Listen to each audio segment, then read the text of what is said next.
Bonjour à tous, j'espère que vous allez bien. Cette semaine, on va travailler sur les triangles égaux. Juste avant de commencer, j'aimerais bien vous donner à tous quelques petites astuces sur Classroom très rapidement, parce que je vous les ai déjà données, mais il y en a pas mal qui sont passés à côté. Donc déjà, dans le flux, c'est assez mal trié, tout est mis dans l'ordre dans lequel ça arrive. Il vaut mieux aller dans Travaux et devoirs. Ici, vous avez tout qui est classé chapitre par chapitre. En plus, vous avez en rose ce qui vous reste à rendre, donc ça, vous savez que c'est un travail à faire. Également, vous pouvez regarder cette petite icône ici en haut à droite avec une espèce de bonhomme. Ça vous permet de voir toute votre progression dans le travail. Donc notamment quand c'est en rouge manquant, ça veut dire que j'attends votre travail. Donc il faut vous y mettre. Ensuite, une petite astuce également, vous voyez que je vous laisse des petits commentaires sur les travaux que vous m'avez rendus. Donc par exemple, si je prends ce devoir-là qui est un exemple, votre devoir il est en bas, donc vous pouvez cliquer ici pour le déplier.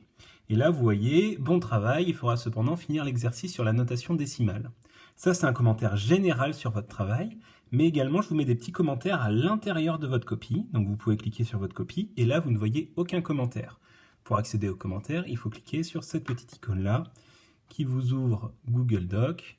Et à ce moment-là, vous voyez qu'il y a certains passages qui sont entourés. Donc, par exemple, si je clique sur le premier rectangle, je vois que le commentaire, c'est tout est juste.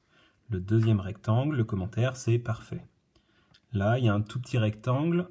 Le commentaire, c'est si possible, groupe tes chiffres par bloc de 3. Donc effectivement, là, on voit que c'est pas très lisible. J'aurais même pu rajouter qu'il manquait de l'unité. Dernière astuce que je voudrais vous donner, il y en a encore qui font la technique pour rendre un devoir avec le stylo. C'est super pénible pour vous. Pour moi, ça ne me change pas grand-chose. Je prends en exemple la dernière évaluation que je vous ai demandé, là, sur l'inégalité triangulaire. Donc, vous avez à peu près tous trouvé la pièce jointe, ici. Donc, je l'ouvre.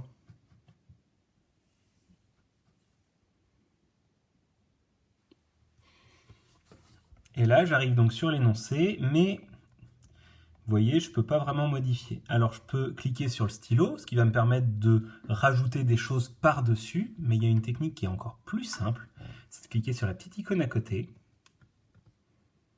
Et à ce moment-là, vous ouvrez le même document dans Google Doc, et là, vous pouvez cliquer, et vous allez directement pouvoir modifier, double-cliquer même, je crois. Et vous pouvez directement modifier le document, c'est-à-dire vous pouvez rajouter autant de lignes qu'il faut pour mettre votre réponse, vous pouvez directement la taper sans vous embêter avec le stylo ou à faire des dessins. Voilà. Donc oui, il est constructible parce que, vous voyez, c'est assez simple à compléter. Une fois que vous avez terminé, vous pouvez cliquer Valider ici. Ensuite, il faut revenir dans Google Classroom. Et là, ce qu'on aura modifié à l'intérieur de ce document, si jamais je le rouvre, on va voir que ça va être modifié ici aussi. Donc je reviens ici. Bon, j'aurais dû marquer il est constructible en entier, là j'ai un peu l'air bête. Mais en tout cas, on voit que l'espace a été rajouté et que tout a été modifié. Et une fois que donc, vous avez tout fait ce qu'il fallait, vous cliquez sur Rendre le devoir. Et c'est parti. Comme ça, monsieur Allard va recevoir une notification et il pourra le corriger. Voilà, c'est tout pour cette explication. On va rentrer maintenant dans le vif du sujet. Cette leçon concerne les triangles égaux. Qu'est-ce que c'est deux triangles égaux? Eh bien, on va commencer par un exemple. Sur cette feuille, je vous ai tracé deux triangles à main levée. Est-ce que ces deux triangles sont les mêmes? C'est-à-dire, est-ce que je pourrais les superposer l'un avec l'autre? Alors, j'ai envie de dire oui, puisque a priori, là, j'ai 10, 12, 7, et là, j'ai 10, 12, 7. Donc, a priori, il n'y a même pas à se poser la question. On va quand même vérifier, histoire d'être sûr. Donc je vais vous le passer en accéléré parce que normalement ce sont des techniques que vous connaissez déjà pour tracer un triangle connaissant ses trois côtés.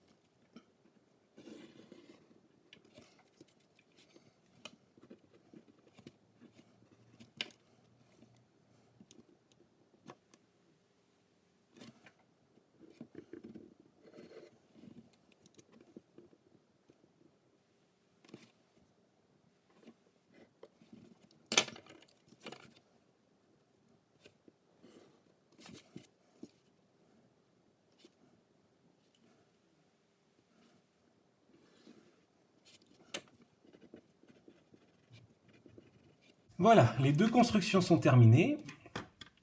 Donc maintenant, la question qui se pose, c'est est-ce qu'on peut les superposer, oui ou non? Et bien pour ça, il suffit de prendre son papier calque. Alors oui, je sais, c'est pas un papier calque, c'est du papier cuisson, mais bon, c'est la crise. Et le papier calque, c'est pas un produit de première nécessité. Donc, je trace le premier triangle. Le deuxième ici.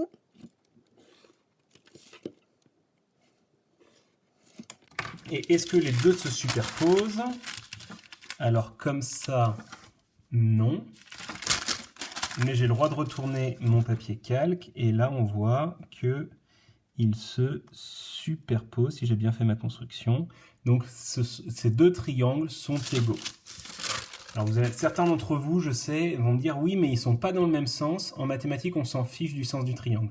Qu'il soit pointu en haut ou en bas, du moment où on peut passer d'un à l'autre, même s'il faut tourner, ça change absolument rien. Donc ces deux triangles-là sont égaux.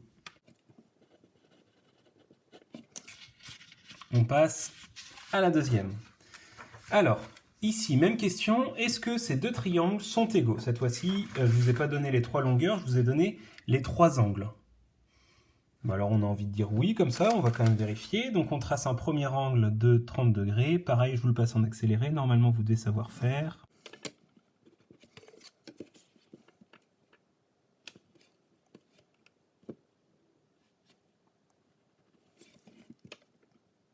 Alors là, je vous rappelle que c'est pas parce que j'ai fait mon petit repère ici qu'il faut forcément que je m'arrête ici. Un angle, c'est vraiment entre deux parties qui sont illimitées, c'est entre deux demi-droites, donc on n'hésite pas à aller plus loin, ça vous évitera de faire des bêtises. Ici, de l'autre côté, notre point B, on va partir avec un angle de 40 degrés.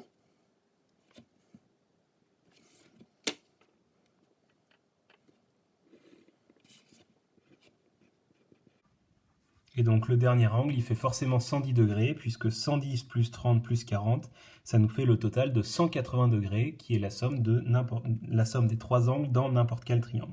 Donc ça, c'est fait pour le premier. Pour le deuxième, on va faire exactement la même chose. Et donc là, la question qui se pose, c'est est-ce que ces deux triangles sont égaux? Eh bien, on va faire la même technique, toujours avec mon papier calque de fortune.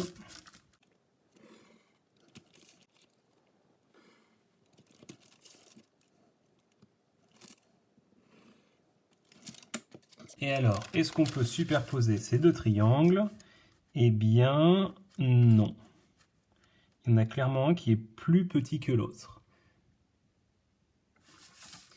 Pour autant, vraiment, ils se ressemblent. Mais, d'ailleurs, ils ont les trois mêmes angles, mais ils n'ont pas les côtés de même longueur.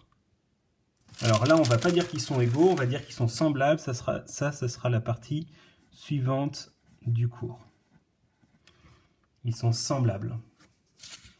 Et d'ailleurs, on va voir que les côtés sont proportionnels. Par exemple, si ce côté-là, il fait 10% de plus, c'est-à-dire que celui-là fait aussi 10% de plus, et celui-là fait aussi 10% de plus. Donc, ce qu'on voit, c'est que quand les trois côtés sont égaux, comme dans le premier cas, forcément, ça va nous donner des triangles égaux. Par contre, quand on a les trois angles, ça ne va pas forcément nous donner des triangles égaux. Et après, quand on a des cas un petit peu plus originaux, on va dire, où cette fois-ci, on a un côté qui est identique, et on a deux angles de part et d'autre du côté qui sont identiques. Est-ce que dans ces cas-là, ça va forcément nous faire le même triangle? Eh bien, on pourrait faire le tracé. D'ailleurs, je vais le faire. Voilà, donc j'ai fini mes tracés. Comme tout à l'heure, je décalque ma figure.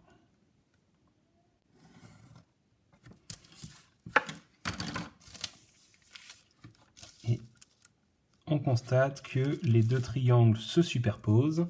Alors, je sais que certains d'entre vous vont tiquer en disant « Monsieur, je croyais qu'on avait dit qu'on n'avait plus le droit de dire « ça se voit sur la figure ». Effectivement, ce que je suis en train de faire là avec mon papier calque et mon petit stylo, c'est pas une démonstration, c'est juste une illustration pour essayer de vous faire comprendre de quoi est-ce qu'il s'agit. Et là, c'est moi qui vous l'affirme en tant que professeur de mathématiques que effectivement, dans cette configuration-là, quand on a deux côtés égaux et les angles qui sont de part et d'autre qui sont égaux également, à ce moment-là, les deux triangles qui sont construits à partir de là sont égaux. Donc un cas encore un petit peu plus original, puisque là, j'ai même pas les mêmes informations des deux côtés.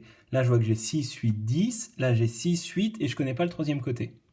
Donc c'est un petit peu embêtant parce que si jamais j'avais les trois, ce serait terminé. Hop, les trois sont de même longueur, donc les deux triangles sont égaux.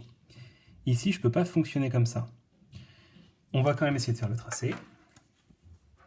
Alors pareil, ici on va donc reprendre notre papier calque, décalquer notre figure.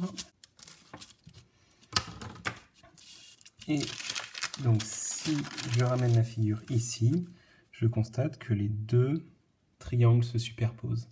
Donc là on est dans un autre cas où on obtient des triangles égaux sans avoir besoin d'avoir les trois côtés de même longueur.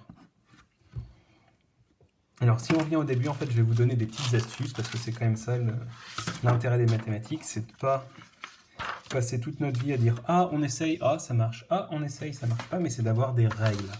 Donc la première règle, c'est la règle que je vais appeler la règle CCC. Pourquoi? Pour côté, côté, côté. Ici, ce côté est égal à ce côté est égal à ce côté, et ce côté est égal à ce côté. Donc les trois côtés sont égaux. À ce moment-là, on peut en déduire que les triangles sont égaux.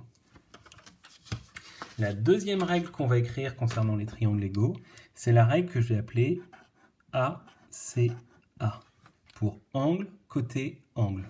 Puisque là, on a un angle, un côté, un angle, et on a exactement la même configuration de l'autre côté, un angle, un côté, un angle. À ce moment-là, si on a un angle, un côté et un angle égaux, ça veut dire que les deux triangles sont égaux. Attention, il faut bien que ce soit dans cette configuration, c'est-à-dire que les angles soient de part et d'autre du côté. On dit qu'ils sont adjacents au côté.